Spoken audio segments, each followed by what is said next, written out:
When I was a bit older than you are now, I watched everything I knew burn. The Jedi Temple?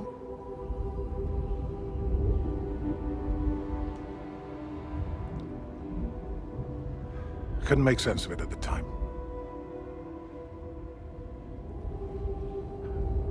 As you get older, look at history, you realize it's all inevitable. Fall of the Jedi, rise of the Empire.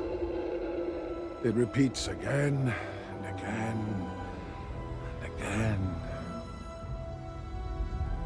Then isn't it our turn now? Won't our alliance with Thrawn finally bring us into power? That sort of power is fleeting. What I seek People that know him is best the beginning, went looking for the first Jedi Temple. so I may finally bring this cycle to an end. And that beginning is here.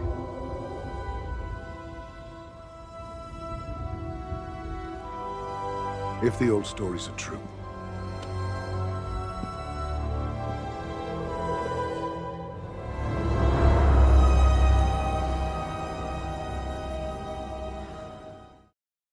The reason I like the prequels so much is their level of awareness for the original trilogy. The best prequels, in my opinion, don't simply reference the original work with nods or Easter eggs, though there are plenty of those in the prequels, but they tie thematically with them too. The Chosen One prophecy adds an interesting layer to the original trilogy. We know Anakin kills Palpatine and dies a Jedi once more. We've already seen that part. What we didn't know was that he only became a Jedi in the first place because of that action, because of a prophecy, a cycle. Anakin returns to the light because he was chosen by the light to return to the light. It's a wonderful setup for a classic Greek tragedy, and a great bit of what is called dramatic irony, where the audience knows what's going to happen, but the characters do not. Prequels offer dramatic irony through knowledge of the future. We see episodes 4 through 6, so when episodes 1 through 3 come around, they need to do more than simply show us familiar iconography. They need to build to those stories. That is how a character like Baylan Skoll can exist. And that is how a show like Ahsoka can captivate me like it does, taking what we know about the future and adding just a bit more tragedy to it. What is the extra tragedy that is added to what I would call the prequel story for the sequel trilogy? Well, it's the scene I showed you at the beginning of the video. Baylan describing the galaxy around him, the state of affairs, based on trauma he received during Order 66, the cycle of violence, the rise and fall of empires and republics, and a never-ending dance of power grabs. And at the center of it all, the Jedi and the Sith. But is Baylan Skoll right? And where does Luke fit into all of this? Well, the short answer to the first question is no. And the second question I'll be getting to in a little bit. Now, I shouldn't say Baylan is completely wrong. He correctly sees that the cycle will continue, and is probably stopped before he can implement what he sees as his fix, bringing the same struggles to the next generation that he had to deal with in his youth. But do we actually need this fix? Does the galaxy need Baylan Skoll to save it from itself? One of the most ironic things about Baylan is that he seems to ignore the hypocrisy of his actions in bringing Thrawn back. He is directly responsible for continuing the cycle of violence, but he feels the ends justify the means. He is a character bent on taking as much power as he can. He is one end of the spectrum, committing more needless violence to end violence for the sake of power. But what is the opposite side of the spectrum? Well, if Baylan is active, then Luke in The Last Jedi is passive. Luke comes to the same conclusion Baylan did, a generation later, having witnessed the rise of violence in his time again, just as Baylan had predicted. And just like Baylan, who was governed primarily by trauma and misguided by grief, he pins the Jedi as the ones being responsible. Now, I would say Luke is more of an authority on this problem than Baylan, simply because Luke did at one point end the cycle of violence. I don't think it's an accident that every time in the first 6 films, when a Jedi draws their lightsaber against a Sith, something bad comes of it. Qui-Gon Jinn is killed.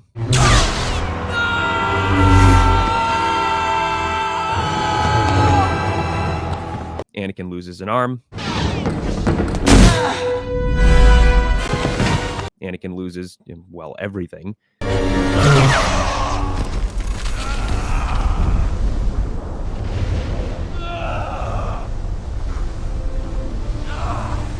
Obi-Wan is killed. Luke loses a hand and learns the truth about his father. But in Return of the Jedi, Luke chooses instead to throw his saber down, to refuse the fight. And through that nonviolence, he wins through compassion and redemptive example instead. His father returns to the light and dies a hero. I'll never turn to the dark side. You failed, Your Highness. I am a Jedi, like my father before me.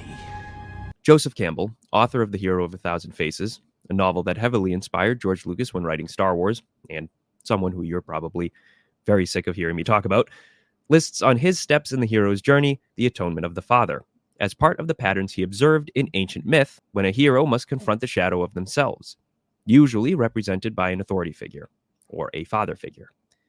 In practically all cases, this involves defeating or slaying said father figure. Lucas, and by extension Luke, decided to take a different approach. As Bill Moyer says in the article, Mythology of Star Wars with George Lucas, this is where I disagree somewhat with our friend Joseph Campbell, who said that the young man must slay his father before he can become an adult himself. It seems to me, and I think you're right on here, that the young man has to identify, has to recognize and acknowledge that he is his father and is not his father. When Yoda tells Luke not to bring his weapons into the cave on Dagobah, Luke does it anyway. He strikes Vader down and finds only himself under the mask, a defeat of his soul if he chooses to continue the cycle. Force not make one great. Remember the Greek tragedies I talked about before? Greek mythology is rife with patricide, usually to the detriment of our hero's soul. Characters like Zeus, who defeats and overthrows and imprisons his father Kronos, or Oedipus, who kills his father as part of a prophecy, are two pretty straightforward examples of the kind of cycle of violence that our mythological characters continue, and in Oedipus' case, specifically tried to avoid, only to fulfill accidentally in a tragic twist of irony, much like Luke with Ben. Luke has something else vaguely similar in common with Oedipus, but we'll skip over that. God of War 2018 and God of War Ragnarok are two recent games from Santa Monica Studios, part of the long-standing God of War franchise, which is built on reveling in the cycle of violence introduced in Greek myth. Kratos, the son of Zeus, is betrayed by his father and sets out on an epic quest of revenge to regain his throne and destroy the oppressive gods, seeing violence as the only answer. In the end, he kills his father Zeus and in turn plunges his world into chaos and darkness. In God of War 2018, we revisit Kratos, older, now with a son, who is haunted by his past.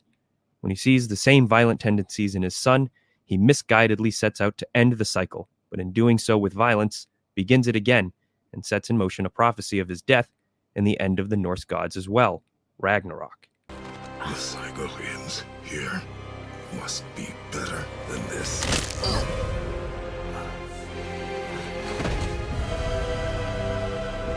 No, my boy!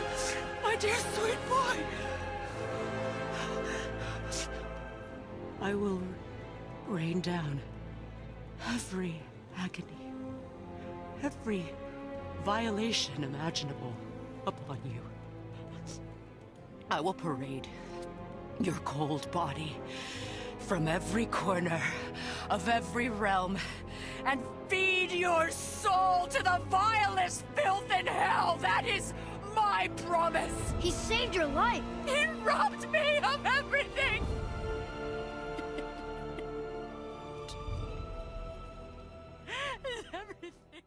Atreus, Kratos' son, instead works to change his violent ways, and in turn avoids his father's prophesied death in Ragnarok, and changes his father's violent tendencies too. He wins the day not by killing the All-Father Odin, but by imprisoning him, and saving most of the gods in the process. Redemption, and an end to the cycle of violence through the son's choice of compassion. A very Star Wars theme indeed. These myths that inspired God of War obviously inspired Star Wars, which in turn seems to have inspired God of War. A cycle of inspiration, not just with God of War's take on mythology, but other series like Avatar: The Last Airbender, where Aang ends the cycle of violence by taking Ozai's bending, despite even his past lives advocating for killing the Fire Lord. One of the many things that series takes from Star Wars, which is now taking from that series with one of its former directors. Luke's act on the Death Star 2 was subversive and trend-setting. Very rarely did action heroes, especially in the 1980s action blockbusters, win the day through nonviolence. But here we are. And that brings us to the scene in the hut in The Last Jedi. Fathers and sons, or in this case, uncles and nephews. The moment when Luke ignites his saber in protection and fear of loss for the Jedi Order, he reignites the cycle. What do we see come out of this cycle? The death of a father at the hands of his son.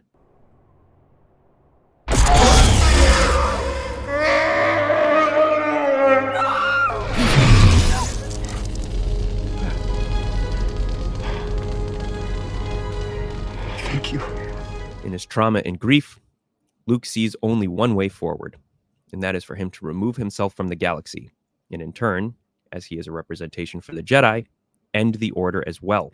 A similar goal and similar conclusion to Baylan, though both characters go about it very differently. Baylan seeks power, Luke does not. But both characters are wrong. How do we know both characters are wrong? Live.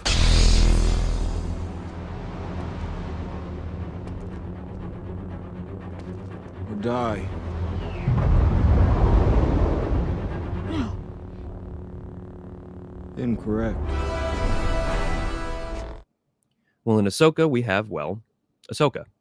In the episode The Shadow Warrior, Ahsoka confronts her old master Anakin with her fear that she was raised in a Jedi Order in the midst of war, and that violence and war are the only things she knows.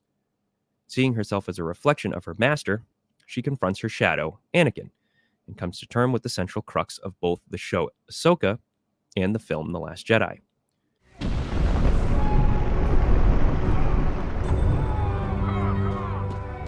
What if I want to stop fighting? Then you'll die.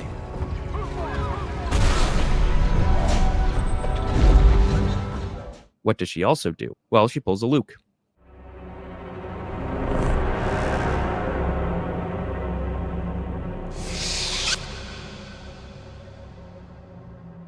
I choose to live. Because it's not enough to fight. It's about how they fight and what they fight for. Luke on the Death Star 2 shows this. Ahsoka shows this as well.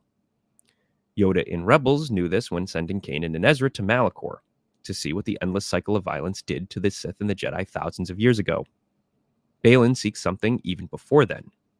In The Last Jedi, other than Rey being the voice of reason for Luke and telling him that the galaxy may need someone to stand up to the First Order, either symbolically or else, we also have DJ on Canto Bight. Finn's journey of wanting to run away with Rey to finding a cause to fight for also symbolizes the answer to the question posed by these two Star Wars stories. They blow you up today, you blow them up tomorrow. It's just business. You're wrong. Maybe. A rebuke of the military-industrial complex, but also a rebuke to the cycle of violence, only being won by not playing. Or as DJ tells you, It's all a machine, partner. Live free, don't join. because we see firsthand what people become when they don't join. You know, I was almost drafted. Imagine me serving. Oh, darling, that was the Empire. Oh, my apologies. Empire, Rebels, New Republic, I can't keep track.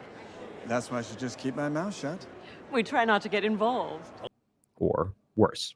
Before Luke steps out for the final time on the salt fields of Crate, Rose gives us the core answer to everything asked in both Ahsoka, The Last Jedi, and the broader Star Wars' as a whole. That's how we're gonna win. Not fighting what we hate.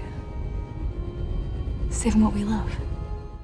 As long as there are people to continue the fight, and those who came before to guide them toward how to fight and what to fight for, the day is never lost, and the cycle of violence will never win. And when Luke steps out on Crate and halts an army without lifting a finger or even being present on the planet, we see the compassionate, non-violent action the Jedi, and especially Luke, are known for. We see the shining example of the man who stands up to the cycle of violence and wins, not letting it defeat him like it did before. And this, in turn, helps turn Kylo back to the light. Strike me down in anger and I'll always be with you. Just like your father.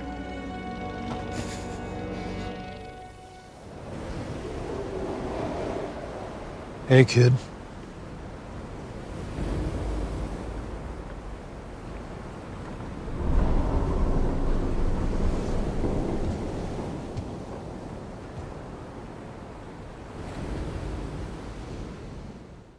An inversion of the mythological trope, the father's specter saving the son after his murder. Baylan seemingly learned the wrong lesson from seeing the Jedi Order burn to the ground during Order 66. He seeks out more violence and more power to defeat the cycle of violence, when instead he should be fighting against Thrawn, not helping bring him back to the galaxy. After all, he should learn that the man whose statue he stands upon was defeated by the very cycle he seeks to end as well. Ahsoka and The Last Jedi ask the same question. If the cycle of violence is ever present, what is the point of fighting? Well, as Samwise Gamgee says in The Lord of the Rings, it's like in the great stories, Mr. Frodo. The ones that really mattered. Full of darkness and danger they were. And sometimes you didn't want to know the end. Because how could the end be happy? How could the world go back to the way it was when so much bad had happened?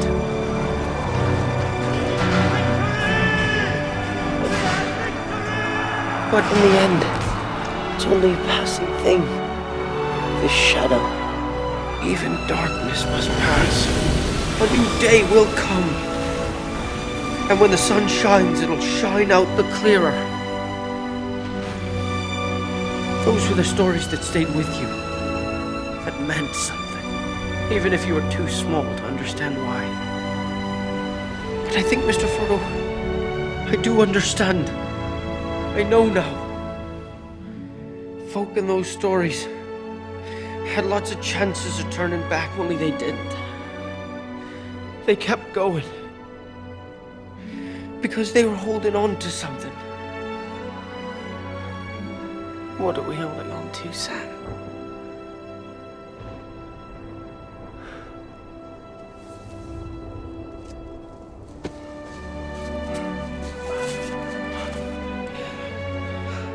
There's some good in this world, Mr. Frodo. And it's worth fighting for.